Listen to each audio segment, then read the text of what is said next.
Et salut à tous, très chers investisseurs, Salut. on espère que vous allez tous bien, nous ça va, écoutez. Ça va. Aujourd'hui on va vous parler d'un sujet très important et qu'on a tendance à oublier, c'est un peu les erreurs que font la majorité des investisseurs tout simplement. Ouais, parce qu'effectivement, il y en a beaucoup et même, c'est notre cas, on veut généralement aller vite pour faire du gros cash flow tout de suite.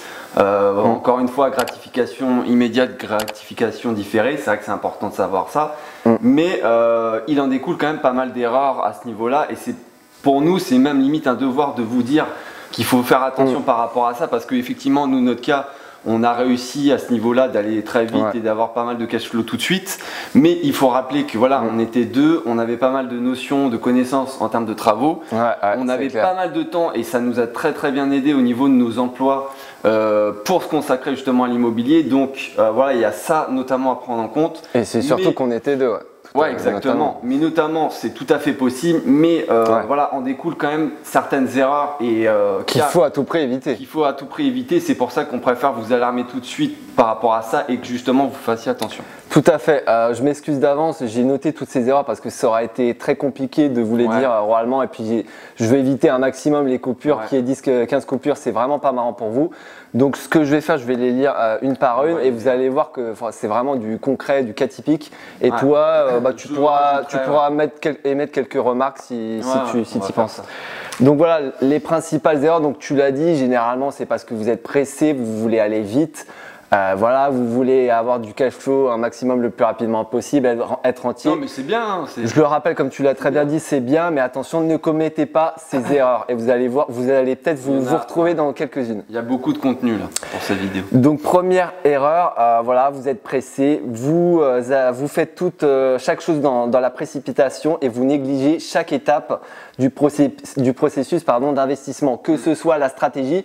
Donc c'est-à-dire que en amont, vous savez même pas où vous voulez aller en termes d'immobilier, pourquoi vous faites de l'immobilier, quel type de ville, enfin voilà, tout ce qui est stratégie également, quel type de logement, quel type de ville, pourquoi. C'est très important et je pense que certaines personnes peuvent négliger cette étape. Donc voilà, une autre erreur, tu voulais ajouter quelque chose par rapport à ça? Tout simplement négliger dans tout le processus immobilier. Parce que vous voulez aller super vite. Exactement. Autre erreur, vous faites une étude de marché inversée. En quoi ça consiste? Tout simplement, vous trouvez le bien, donc c'est-à-dire que ce soit sur le Bon Coin, Se Loger, bref, un site d'annonce, avant d'avoir étudié la ville en question. C'est-à-dire que, en gros, vous n'avez pas de secteur cible ou de plusieurs villes cibles. Vous trouvez d'abord, en fait, vous cherchez tout simplement sur Internet, sur les sites d'annonces, et dès que vous trouvez une potentielle bonne affaire, vous y allez sans même connaître la ville en amont. Le marché locatif, etc. Voilà. Après, ça peut marcher, attention, mais notamment dans des grosses moyennes villes. Mais c'est vrai que c'est un peu plus dangereux. Mais après, si vous faites ça dans des grosses moyennes villes, bon, vous connaissez pas la ville, vous connaissez pas le marché immobilier, vous connaissez pas la typologie de locataires. Donc c'est très dangereux. Ça, franchement, c'est à éviter. C'est faisable, mais bon, c'est à éviter, on va dire. Voilà. Donc autre erreur, et ça aussi qu'on a beaucoup remarqué, vous vous éloignez beaucoup trop sans prendre en considération également forcément la gestion qui découle après. Voilà, c'est bien beau parce que, ok, d'accord, vous êtes dans une grande ville et vous voulez vous éloigner au maximum pour avoir de la rentabilité. Là, je suis d'accord, mais il faut que ça reste raisonnable, il faut que ça reste à 1-2 heures grand maximum. Si vous vous éloignez à 3-4 heures, et que après, je sais pas, vous investissez dans un immeuble de rapport, il y a 5 silos, donc qui dit 5 silos dit beaucoup généralement de turnover malheureusement, et faut prendre en considération ça. Auquel cas, vous pensez déjà à déléguer tout simplement la gestion, mais attention, ça impacte forcément votre rentabilité et du coup, il faut le prendre en compte lorsque vous faites vos calculs tout simplement. Exactement. Autre erreur principale, tout simplement, vous allez dans des secteurs peu attractifs. Donc petites villes, voire même villages qui sont très éloignés et donc forcément vous avez une très faible tension locative, donc c'est très dangereux et également peu de potentiels bons locataires. On en a vu beaucoup là qui font cette... pas vraiment une erreur, vous pouvez tout à fait avoir une demande locative, mais votre bien va pas être forcément pas très liquide déjà. Va pas être liquide en turnover, en termes de gestion locative. À mon avis, enfin nous c'est notre cas dans notre petite ville, dans notre gros immeuble. Généralement, c'est pas des personnes qui restent 5-6 ans. On a quand même pas mal de turnover. Faut se l'avouer. qui dit pas mal de turnover, beaucoup de gestion locative. Donc si vous déléguez ça, eh ben, ça impacte, bah, nous, ça impacte grandement. Nous, en tout cas, on peut vous le dire en toute honnêteté. Voilà, notre premier immeuble, on a énormément de gestion locative. Voilà. Et d'ailleurs, vous pouvez le voir à travers nos stories Instagram, on ne le cache pas. Après, c'est un inconvénient, il faut le prendre en compte. Tout dépend de chacun. Si vous voulez beaucoup plus de cash flow et vous vous en foutez notamment de la gestion, enfin, c'est à prendre en compte. Exactement. Autre erreur, vous avez des encours de crédit très importants et vous êtes un peu dans la panade par rapport à ça. C'est-à-dire que vous avez des encours de 800 000 à 1 000, jusqu'à même 1 million, même voire plus. Sans avoir derrière les revenus suffisants parce que bon, il faut quand même, s'il y a un imprévu, il y a quelque chose de grave qui se passe, faut quand même pouvoir le supporter. Donc, sans avoir les revenus ou même un minimum de trésorerie conséquent par rapport au montant investi global, hein, c'est pas forcément un seul appartement ou un seul immeuble. Voilà, vous avez 800 000 euros d'encours, ça peut être pour 2-3 immeubles investis. Par contre, derrière, attention, si vous avez de gros imprévus, et que vous n'avez pas soit de la trésorerie, je ne sais pas, 50, 60 000, voire plus dans différents comptes ou même des revenus conséquents, c'est très dangereux. Attention. Donc voilà, je ne sais pas si tu voulais rajouter, non, c'est bon. Tu as bien résumé.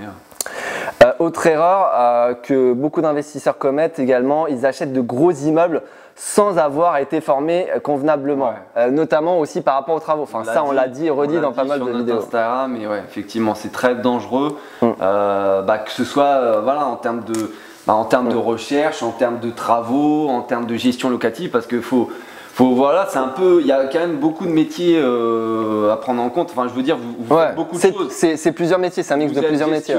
Vous êtes chasseur, vous êtes quand vous recherchez les banques, il faut savoir être négociateur. Donc il y a quand même pas mal pas mal de connaissances à avoir et c'est quand même très important de bien se former comme tu l'as dit au début. On l'a dit et redit, une formation c'est bien, mais on trouve que c'est pas assez. On vous encourage, on vous conseille vivement à prendre à minima deux formations, voire 3. Attention, à voir avec les formateurs en question, mais voilà, des personnes de conscience, mais deux bonnes formations. Surtout si vous voulez aller très vite tout de suite et faire de gros investissements type immeuble de rapport, etc. quoi. Exactement. Autre erreur, tout simplement, ils réalisent d'importants travaux, et ça on l'a beaucoup remarqué, dans des villes peu chères au mètre carré. Et ça, voilà, c'est très important d'en reparler. Vous pouvez avoir votre prix de travaux qui dépasse votre prix d'achat. Et là, c'est très dangereux. Ça se fait dans des grandes villes, voire même des moyennes villes, mais dans des petites villes, je vous déconseille, quoi. Après, oui, vous pouvez le faire et après, derrière, vous avez votre cash flow, votre rentabilité qui est là, etc. Mais c'est plus intéressant de se prendre la tête, ça va prendre beaucoup de temps, beaucoup d'énergie de faire des travaux dans des villes un peu plus importantes, voire moyennes, que dans des petites villes. Votre prix au mètre carré, il reste très faible. Le fait de faire beaucoup de travaux, c'est pas ça qui va… si, ça va améliorer votre bien, mais c'est pas ça qui va amener votre ville, le prix au mètre carré va peut-être être à 1 000 € du mètre carré. C'est pas pour autant que vous allez être à 1 500 € du mètre carré. Disons que c'est beaucoup moins intéressant puisque tu as une tension locative qui est plus faible, le prix au mètre carré qui est plus faible, donc forcément, et derrière en plus vous avez le risque de dépasser votre montant, votre prix moyen au mètre carré dans la ville en question. Donc c'est très dangereux. Autre erreur, tout simplement, vous exploitez les appartements avec des stratégies de multilocation. Quelles sont les stratégies de multilocation? Vous le savez, tout simplement, soit la colocation ou soit la location courte durée. Sans être rentable, vous pouvez tout à fait baser votre stratégie sur de la colocation ou de la location courte durée, mais attention, basez votre rentabilité, votre cash flow, etc. sur de la location classique type meublé. Même si on sait que beaucoup d'investisseurs font cette stratégie de se baser sur de la coloc ou courte durée. Nous, personnellement, c'est pas ce qu'on préfère. On aime bien se mettre des barrières de sécurité.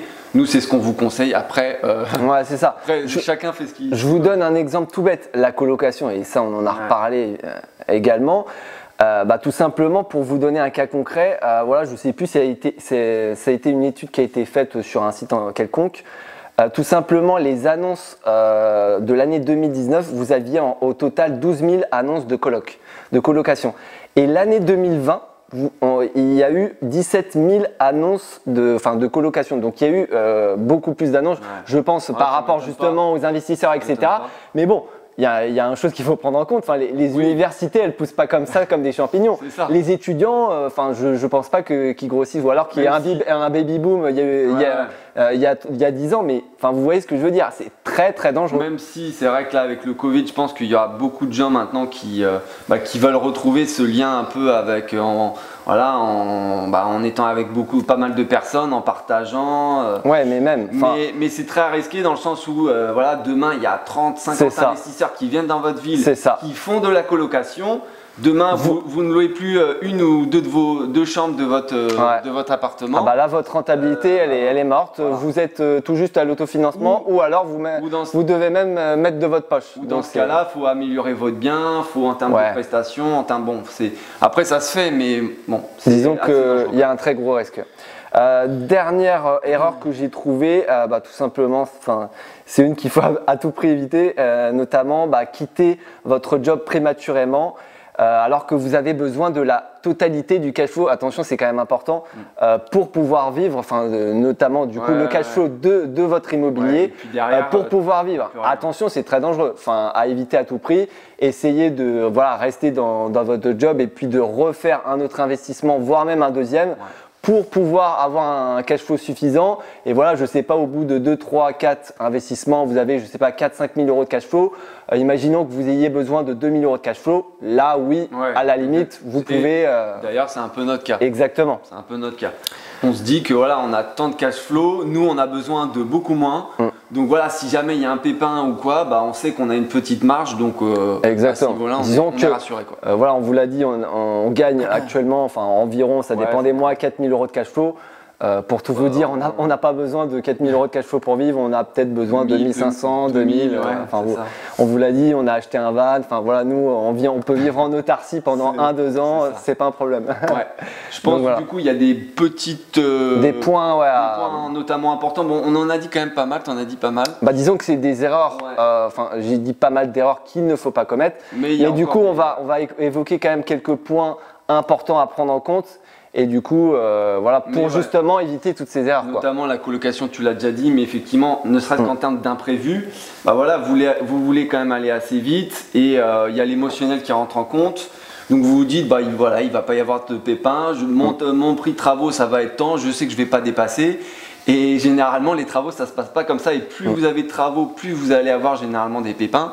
C'est ça. Et voire même des critères que vous preniez en compte dans votre stratégie et qui malheureusement s'est revu à la baisse, que ce soit votre prix à la location, que ce soit la négociation. Vous envisagiez, je sais pas, je vais tenter 30 000 euros de négociation. Malheureusement, c'est pas passé. Vous avez 20-15 000 euros de négociation.